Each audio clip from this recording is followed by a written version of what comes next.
I love the way the Kindle Fire makes reflections. This is the part I was reading yesterday, or whatever day it was.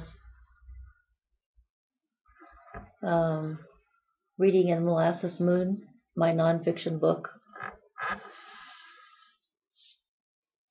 And this is the Kindle Fire that I usually turn the other way and set on the table horizontal to read. And I'll just continue. Set this down comfortably.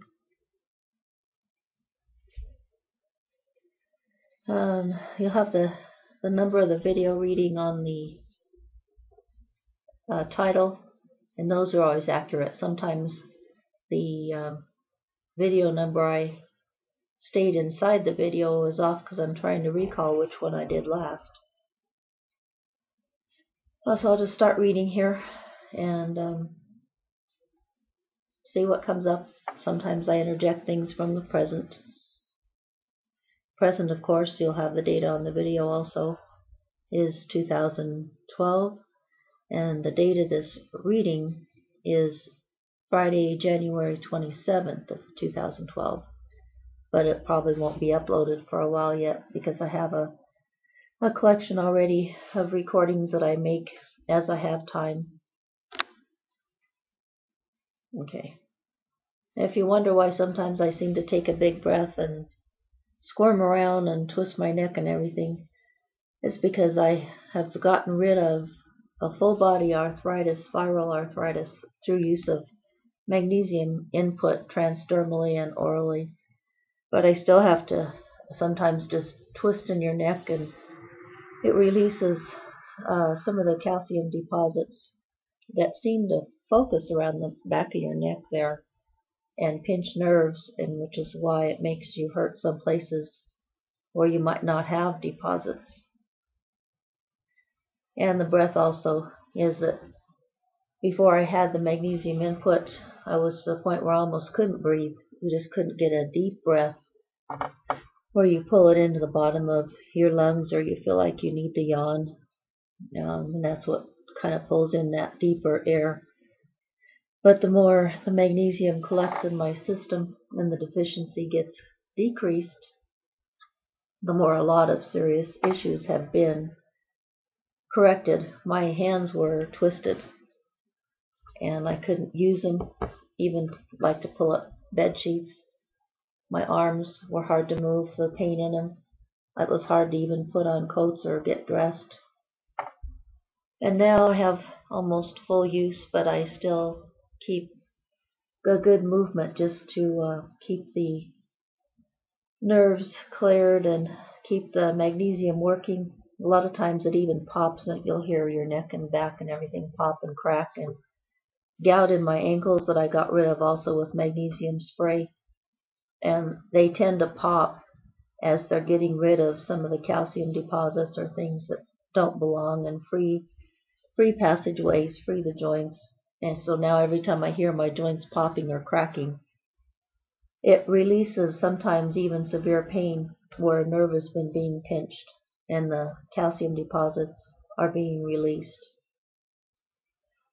So enough of that, but just wanted to explain, because sometimes it's embarrassing to me when I look at the videos and see how much I squirm around and take deep breaths. And to me, though, this is all part of nature and natural things, and I almost like this YouTube better because people are natural and spontaneous and amateurish, and I also enjoy the professional videos, but I like just the combination. And since I'm not a professional, there's something though to be offered in spontaneity and an author reading her own work with the amount of feeling that goes into it and truth.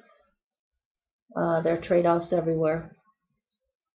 I've just always been a natural person and like genuineness and spontaneity, people that are real. So anyway, I'll get a little bit more of the reading done in this video and then move on maybe to the next one or wherever. My two favorite sayings also that I've put here are the point of power is in the present, which I read in one of the Seth books by Jane Robert, who's a psychologist who channels the spirit Seth. And most of the New Age stuff I read, everything I read, I don't agree with all of it, but there are gems in everything too. And that one, the point of power is in the present, the way it's stated, is really, really useful. And then my takeoff from that one day was to be where I am and see the significance. A lot in that too. We left off yesterday. I'll repeat a couple of sentences and then continue. As Tom was hanging off the ladder from the top of the rail car, focusing the camera for his next shot, I wondered if I should disrupt his concentration to tell him a story. It was a short one, so I did. He bumped the camera with his nose when he laughed. Earlier that day, while I was waiting in the CJ7 for Tom to return from the train showcase, I had seen a couple in a park tossing around a 1-year-old baby. They were literally tossing him from one to the other. As I watched, I wondered if the violent, swift changes in direction were pleasurable for the infant. It didn't seem to me that live babies were quite as raggedy as an Ann doll. The man and woman were loudly chortling, getting a kick out of the babies flying and flopping between them. Once in a while, I think I might have heard the baby giggle. I decided it would do the parents good if the live doll threw up all over their faces. That was the part at which Tom bumped his nose with the camera and burst into chuckles. I didn't think my true story was really that funny, but the phrase throwing up usually gets at least a giggle, used in an unexpected context. I enjoy Tom's laughter, especially when it catches him off guard. I knew he wouldn't fall off the ladder. He's used to climbing all over heavy metal. Well, that's it. I think I'm finished with yesterday. Now for today. Asterisk. For time passing. It's nearly noon. It's still April Fool's Day and Good Friday. I should go check the mail. Maybe I will. After that, I'll write a few more chapters to describe Herman's response to molasses, if there is a response. Or I'll go back to the last few chapters and make revisions. You wouldn't believe the mistakes I make in my initial rapid drafts. I can't help it. My fingers can't move as fast as my conscious mind, let alone keep up with UC. Not to imply that UC isn't part of my right mind, of course. He has his office in the right hemisphere of my brain, after all. I make fewer mistakes when I'm goading along than when I'm UCing. But then UC loves making fun of typos when PUN was spelled purposely. You know how punners are, always in a marathon. Once they get started, they can't quit. They don't know when to quit either. They enjoy themselves so much, in quotes I put, touch, while their listeners exercise their brows together. I usually get UC's puns immediately. He and I are pretty well tuned. We're not perfectly tuned yet, or we're not perfectly timed yet, but we're enjoying the effort immensely. I think UC gets shy when I give him too many compliments. But I do appreciate him. I really do. Isn't appreciation a wonderful thing? Okay, I'm going. Wish me luck. I'm turning off Gemstar now. Asterisk. To my chagrin, I noted, upon going downstairs and looking in my calendar book, that I had to pay a few bills today. I had decided this morning to let myself compute in the attic until noon. Then I would get out the checkbook and take care of those duties. In case you ever wonder what I do all day, I'm Tom's bookkeeper as well as his chief cook and bottle washer and floor mopper. So I scribbled out 6 checks, stamped, return addressed, licked the envelopes, and opened the front door for Tara. The mailbox wasn't empty. There was a check from one of our best tumbleweed customers. Those are appreciated, I'll tell you. But though this envelope was a close match to the shade of Jeff Herman's blue triangle covering the top left edge of his letterhead, it was no cigar. Actually, I wasn't too disappointed to find no NYC envelopes in the box. I might be best to pass this type of holiday in low profile. There may be someone else who, on third thought and from a clear, heavenly retro perspective, wishes he had laid low on that first Good Friday.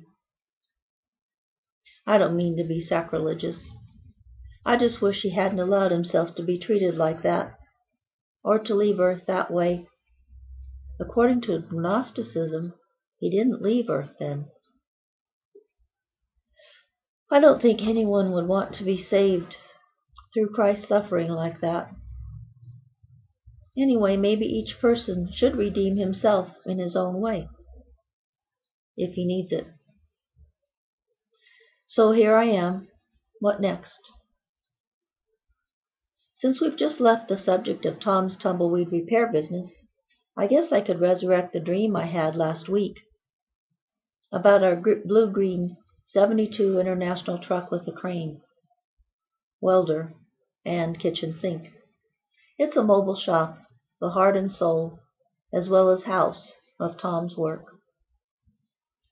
In my dream, I was lost in a post-sports event, large crowd in a busy city. I don't know which city. I was supposed to be riding with my friend Barbara and her BMW. She doesn't have one in real life. She drives a Mercedes. I don't know why. I was with Barbara, who lives in LA now, while I live, as you know, in Rockville. What a culture gap. Barbara had left the crowded arena ahead of me. I was trying to remember where she had parked the car in this several-story mega parking complex that had changed in an instant into a small dirt parking lot. No matter. I knew I wouldn't find the BMW before she left. It was like my having been with her was no longer a part of the dream reality, from Barbara's perspective. You know how certain types of dreams constantly shift bases and backgrounds. I was in a panic, wondering how I would get home. It was a long way from that sports arena. I was milling around several others in the crowd when I heard a welcome noise. It was our blue-green International truck, parked right beside me. Its engine was revving up, so I'd hear and recognize it. It was a little loud, as if to say, "Here I am.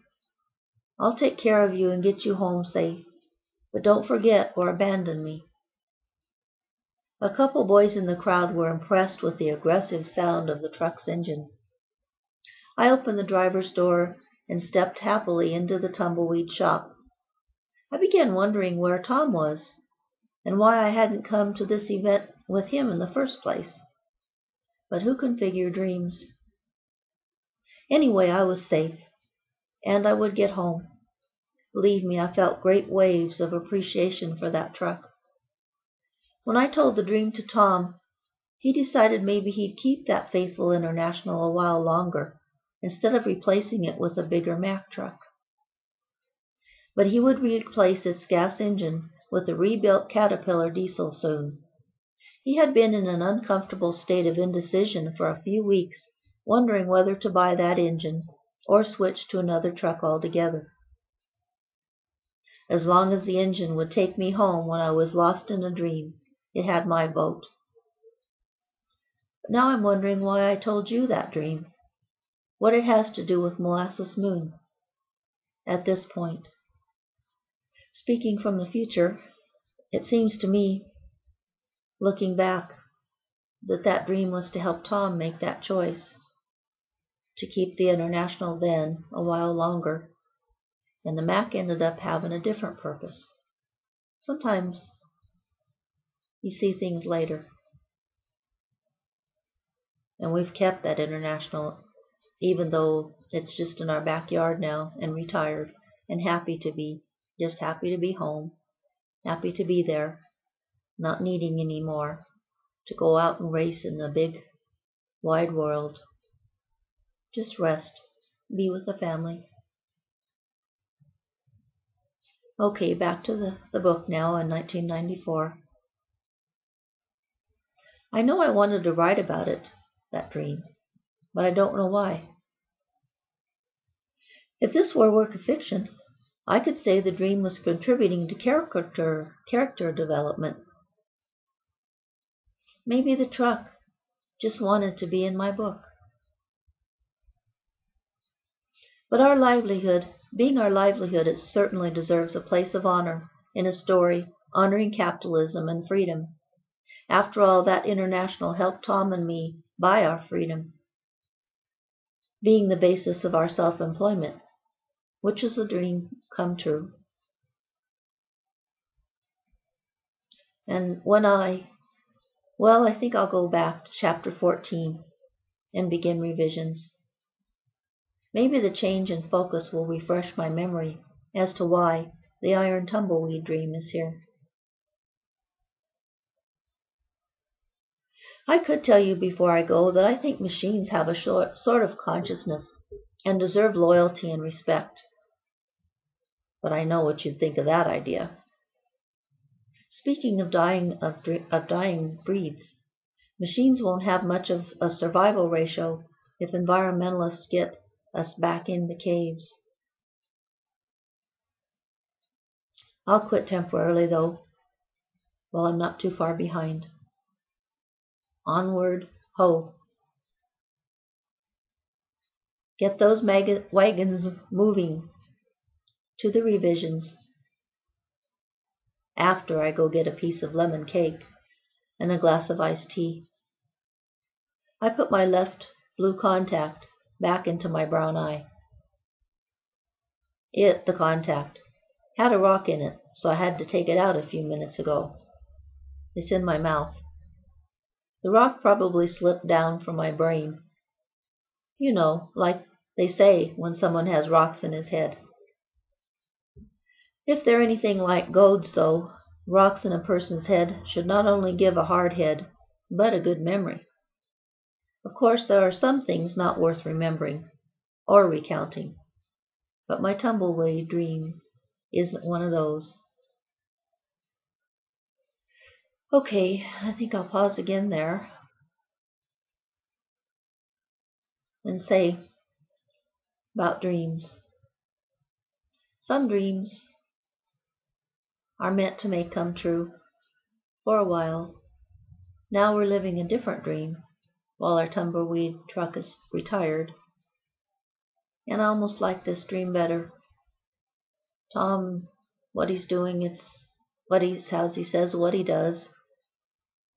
But yet, sometimes we're apart more than we want to.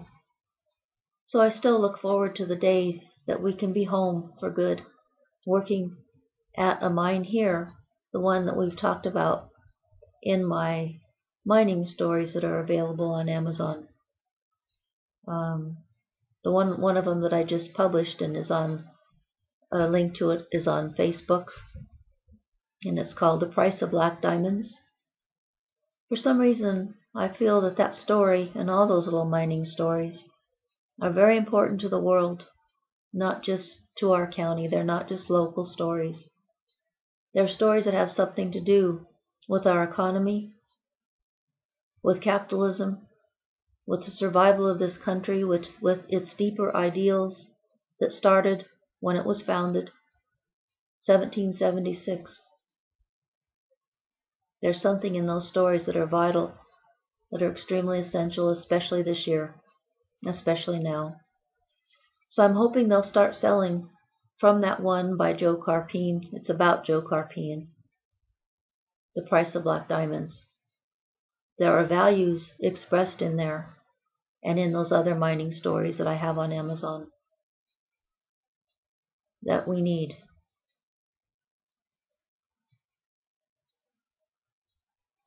And honoring history, wherever we go in the future, is very important in a physical world. Bless all of you, and we'll hope to be back.